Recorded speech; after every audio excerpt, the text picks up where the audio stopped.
thank you for coming. This is my niece, Claudia Huber. I just wanted to introduce her. She graduated from Bethel Park High School, went to Allegheny College, where she graduated with her bachelor's and now is a legislative assistant for Representative Natalie Mihalik, which you are her constituents. She covers the area of Upper St. Clair, Bethel Park, and a little bit of Peters. So she's going to talk today about the legislative process and, on a more personal note, a bill that she actually wrote in my husband's honor that will be presented to the House hopefully this fall, we're hoping. Okay, thank you.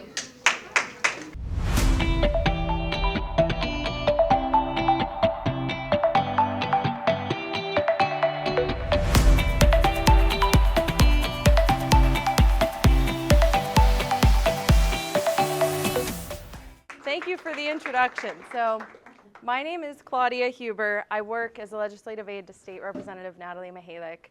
As my aunt said, I graduated from Bethel Park High School in 2020, which is now 5 years ago, I realize. So, not too long ago, I was on the other side of this, sitting in your shoes, and I just wanted to take this time to not only talk about my experience with the state legislature, but as a student who once had to figure out what they wanted to do with their lives. So, please feel free. I'm gauging about 15 minutes at the end for questions because I want to give you guys as much information, but it's also important to have a conversation too. So to talk about what I've done to lead up to be able to come to talk to you guys now, I graduated in May of 2024 from Allegheny College. And before that, I completed something called a fellowship with the House of Representatives. And that fellowship was a 3-month window where I got to live in Harrisburg as an undergraduate student and learn about the legislative process, which is something I was not really familiar with before I came across it. So looking back at Bethel Park High School and what I got to do prior to the fellowship, I was a member of the speech and debate team, and I did congressional debate. At that point, I thought I was going to go to law school, and I was very adamant that law school was the best path for me. By the time I got to the end of my college experience, I realized I didn't think it was law I wanted to pursue, but policy. The difference between law and policy was something I still figure out to this day, and there's nuances between both, and they blend and interchange. But when I got to go to the fellowship, I realized definitively that this was the path I wanted to go down. And in my current role, I work as a legislative aide, so it means that I am in the district office full-time working for Representative Mihalik, who, as my aunt mentioned, has parts of Bethel Park, Peters, and Upper St. Clair. So the state legislator for this area. In that role, my job is completely constituent services based. So a constituent is someone who lives in the district that the member represents. So I receive calls, emails, messages, correspondence from people looking to share a message or just ask general questions to the office and Representative Mihalik. So a lot of personal one-on-one interactions with people. In Harrisburg, I got to see the other side of it. So as a member, Representative Mihalik travels from Pittsburgh area to Harrisburg for what's called sessions. So prior to getting into this field, I really didn't understand fully what the state legislature was. So please, if anyone has questions like on the technical points, feel free to ask those as well. But with the concept of making a law, and I brought a couple of these little packets too that have some fun graphics in them that go over the step-by-step process, but we'll cover it more generally. Making a law has a lot of parts, and I didn't really know the career options that I could be involved with without a law degree. And doing the fellowship, I learned that there's a lot of research that goes into making laws in Pennsylvania. And to reiterate too, this is the state legislature. So we're operating at the state level, state issues, and it's essentially a really, really cool, involved process. So if you ever even considered how is a law made and how can I be a part of that, you may find a career interest in public policy. So I wanted to also start, and I don't know if there are any erase board. This is a whiteboard or no? Yeah. If you have one, because I thought it might be interesting, and if not, we can kind of just like popcorn it out and say it. But from the process, and that's okay. If she has one, that's great too. But to just kind of start with how a law is made, can anyone kind of say generally what a law is and how do you get there? And I think she's getting the whiteboard erase marker. But where do we think, so before something becomes a law, can anyone first say what a law is? And I know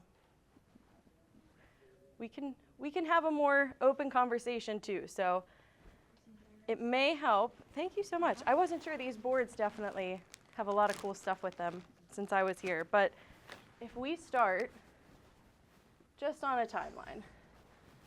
So if the law is the outcome of something, and this is kind of where I realized public policy has a lot of different steps you can be involved in it. What has to come at the beginning before you can even get to the process of something becoming a law? Yeah? A bill, yeah. And this, how a bill becomes a law, you may have heard of it before, but in the straightforward sense, there is a process that I got to have some involvement in writing a few pieces of legislation. A bill is the actual text. The language of a bill is what you're looking to change in the current law or add to the law. So a bill can essentially be anything. So a member, a person, a group can come up with an idea or something they want to see, and that is where the actual language is written. The bill that I got to have the experience writing was in relation to my uncle, Mr. Gentile's accident in 2022 at a Lowhead Dam in New Hope, PA. I was figuring out what I wanted to do with my career. I still wasn't sure if law school was the answer, but when I realized that laws exist and you can research them, something clicked for me. So I actually had the opportunity to intern for Representative Mihalik while going through undergrad for 2 summers. And it started to open up the idea of constituent services, but also policy making. So the fellowship in Harrisburg, which I want to make sure I touch briefly on too of what I actually did out there, allowed someone like me, a student at the time, to come up with my own idea. I had no experience in writing laws. I had none. And none of my fellows did either. It was a group of us. And we were assigned to a research committee, which I want to touch on too because that's an important thing. But before that, we knew there was this legislative process out there. And for 3 months, we got the opportunity to be a part of it. From that, we had 3 months to get to our final outcome, which was coming up with an actual law that attorneys drafted. So we didn't actually get the authority to introduce it ourselves as fellows, but we got to come up with the base for everything. So a few of my fellows were on different committees. I myself was on one that was called the Environmental Resources and Energy Committee. A committee is essentially a subcategory of the House that's broken up with members on it on a particular issue category. So committees themselves are almost like a smaller session. So House session is when the members actually debate the bill, they bring it to the floor, consider it, vote it, or don't vote it. Before it gets to the House floor, it has to go through a committee process. And again, with questions too, we can cover more of the intricacies at the end. But I got to be on the committee side. So I worked out in Harrisburg researching my issue of choice, which was waterway safety. So while I was out there, I got to learn about generally what are Lowhead dams, what are they categorized in our law, and how can they be made safer. And I took no knowledge of what this was. So I went into something with no insight of what the law said and spent a few months reading the actual law. And from there, I learned that we had a definition in our laws to define run-of-the-river dams. And essentially in my fellowship, the dam in which my uncle had passed at the time was not classified as run-of-the-river, which meant it didn't have any consideration as a Lowhead dam, meaning signs, markings, surveying, monitoring was not taking place. So in my fellowship, the idea that came out of that was to change the definition. Can we make it more expansive? Can we protect dams that might have the potential to drown someone? So that idea started, and my bill was relatively small. It just plucked out a definition, but it was a simple change that I thought would save lives. And that was a year ago. And at that point, right before my fellowship, I got the amazing opportunity where Representative Mihalik introduced that bill. In that experience, I have seen now the legislative process unfold of what happens when you put something out there, what happens when you need to get feedback on it, because there were a lot of people involved in monitoring these dams. So I had to not only consider who owned the dam, but I had to consider maybe who would regulate it if it became a low-head dam. So going back to the drawing board after a year, we realized then that there was more feedback to get, and the new draft of the bill, which I've printed out something called a co-sponsorship memo. And this co-sponsorship was another thing I got to learn how to write, which essentially is a one-page synopsis of what the bill does, what it's asking to do, and why it should be supported. So I got to write that as well and work on that alongside Representative Mihalik when we reintroduced the bill this legislative session. So as my aunt mentioned too, the timeline of legislation is really unclear because a session, a window in which that bill can come out and become a law, is 2 years. In that 2-year span, it has to go through a very long process to become a law. So in this case, with this being something an agency, in this instance the Department of Environmental Protection, has insight into and oversight over, it was very important to work with them as we developed the changes because the agency ultimately implements the changes. So the feedback part comes a bit,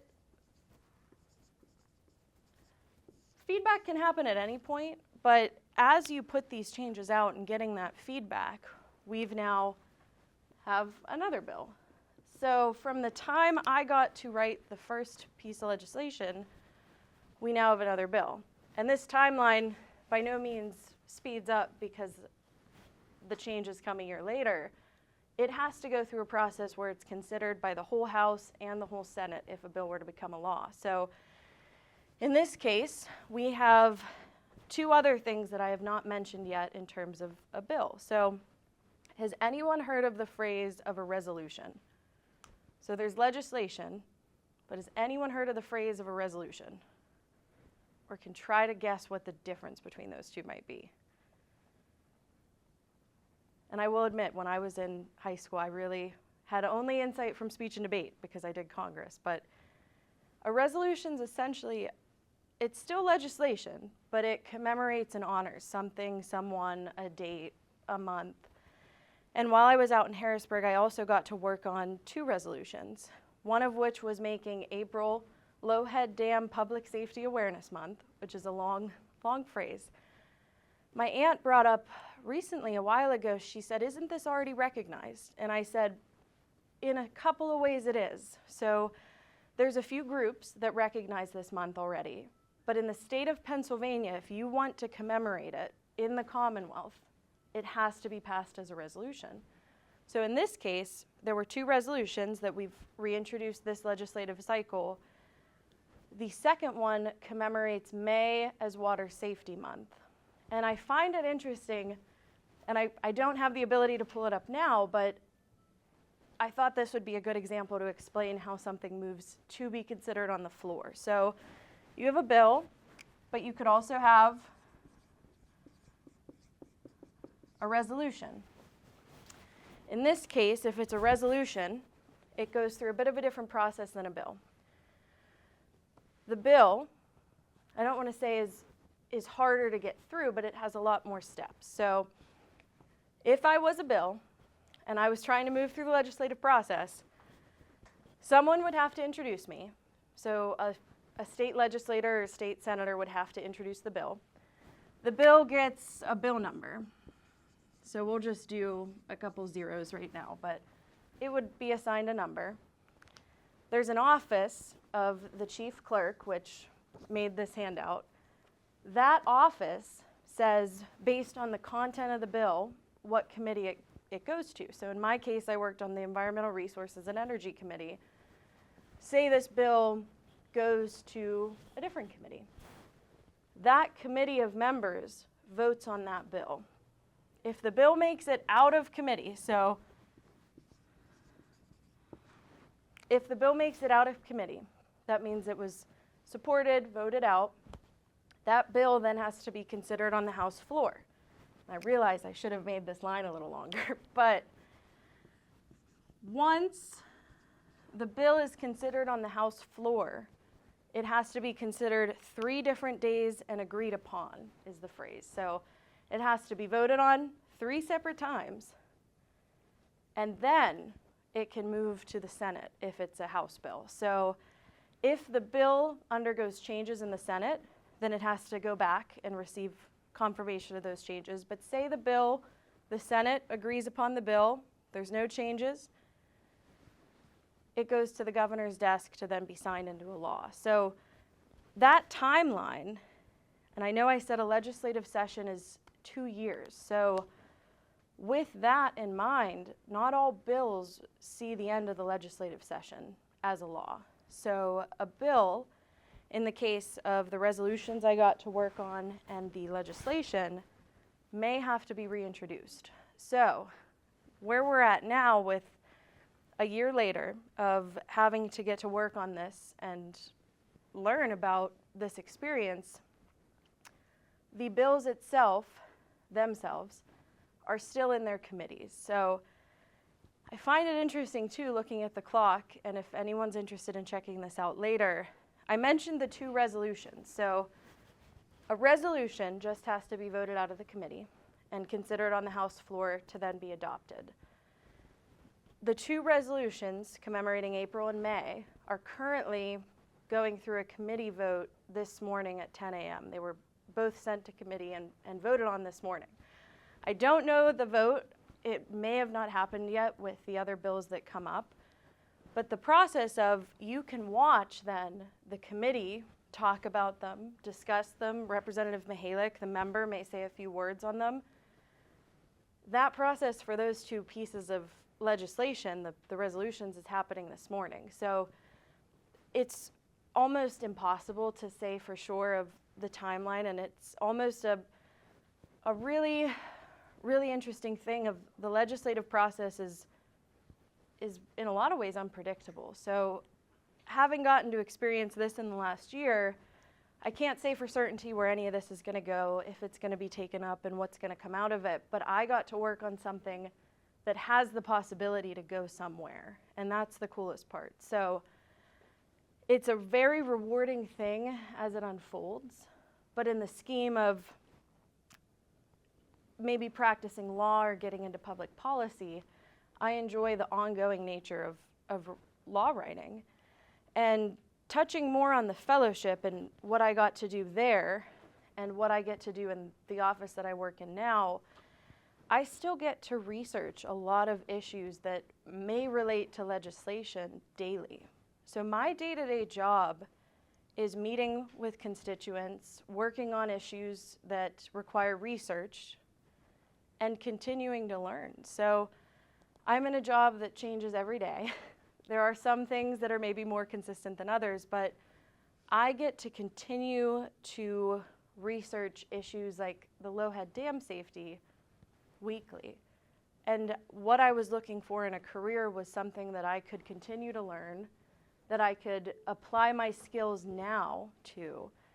And the biggest thing from 5 years ago was I thought I had to go down a certain path of 7 years from now I'll graduate law school and then I'll be an attorney and then I'll go somewhere. And I learned that listening to the things that interested me along the way was what lended into the outcome of a career that I see myself in for a while. So the biggest thing with the career side is to explore those things that maybe aren't as familiar or maybe you didn't think lined up with your goals because public policy and law overlapped incredibly. So with that, I now have explained a bit of the legislative process, and to touch on still the ongoing nature of lawmaking and legislation, if you ever were interested in that process or interested in learning more, I have my cards with my contact information, but please feel free to reach out to me, even if it's to ask a question.